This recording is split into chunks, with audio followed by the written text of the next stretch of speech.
welcome back to my channel, and if you're new here, welcome. I'm Sheila of bountifulcook.com, and today I'll be sharing with you my beef stew recipe. This is one of my favorite meals to have over Christmas, and in general it's my go-to comfort food because it's just so delicious. It looks so good, it tastes honestly so heavenly, and you can pair it with just about any side. You can have it with rice, with potatoes, you can have it with vegetables. It is absolutely delightful. You can find all the ingredients to this recipe in the description.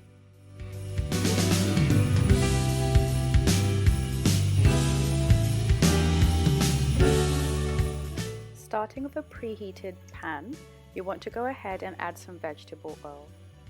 Then follow up with some onions. Make sure that you cook the onions thoroughly until they turn into a nice golden brown. Then add some garlic.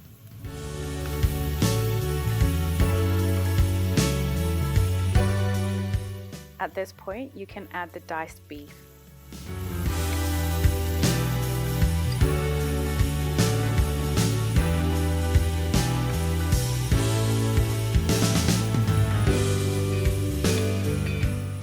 You want to continuously stir the beef to avoid it sticking to the bottom of the pan. But while you are frying the beef, you can add lemon, Maggi seasoning cubes,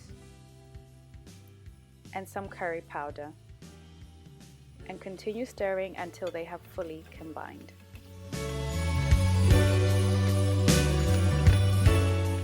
At this point, you can add some water, and you'll leave the beef to simmer for a while the flavors lock in. After about 5 to 10 minutes, this is what you have. Add some bay leaves and Scotch Bonnet pepper.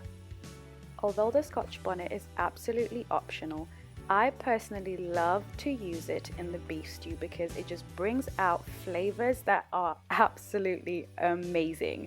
But if you're not someone who loves spice, steer clear of the Scotch Bonnet.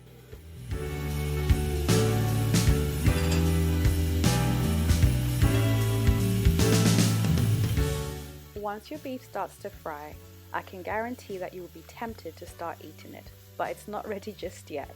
You want to go ahead and sprinkle some onions into the meat while it's frying, and what this does is it provides extra flavor because the raw onions have their own flavor, and once you fry it together and you allow it to reduce down, it honestly just provides such an awesome taste at the end.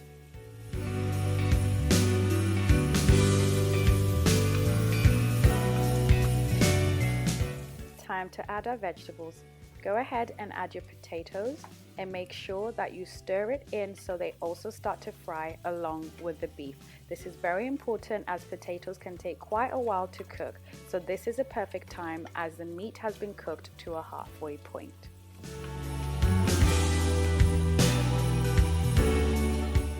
You can also include carrots. These work very well in terms of providing great texture to this beef stew, so definitely add the carrots right after the potatoes.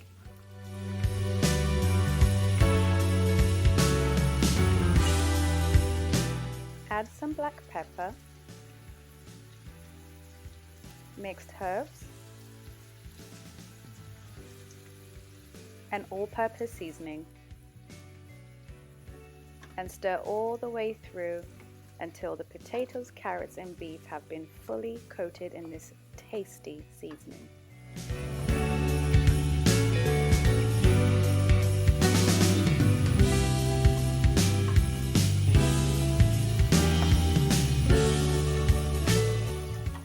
Once you have added the seasoning, you can now add the tomato paste along with the chopped tomatoes into your beef stew.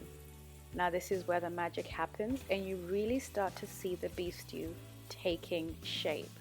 Tomatoes make all the difference. So stir, stir, stir until you get that perfect, rich red sauce.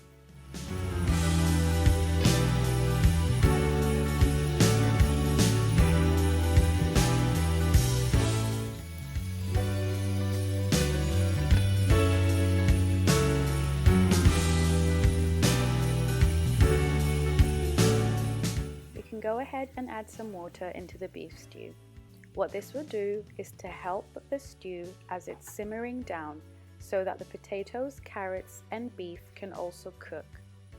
So put the lid on and just allow it to cook and wait for it to simmer to perfection.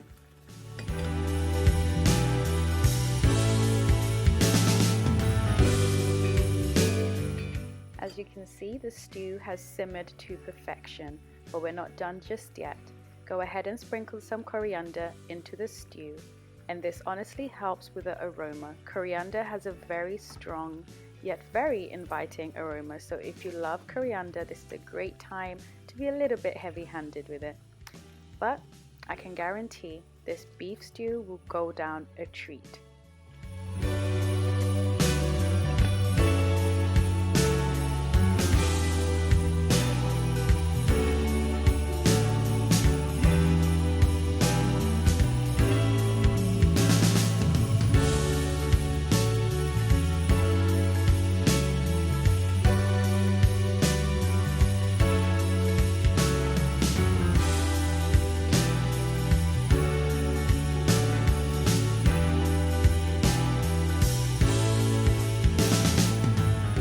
If you would love to try out this recipe, you can find the full recipe on bountifulcook.com along with other delicious recipes. As you can see, this beef stew delivered on all fronts, and the flavor is just out of this world.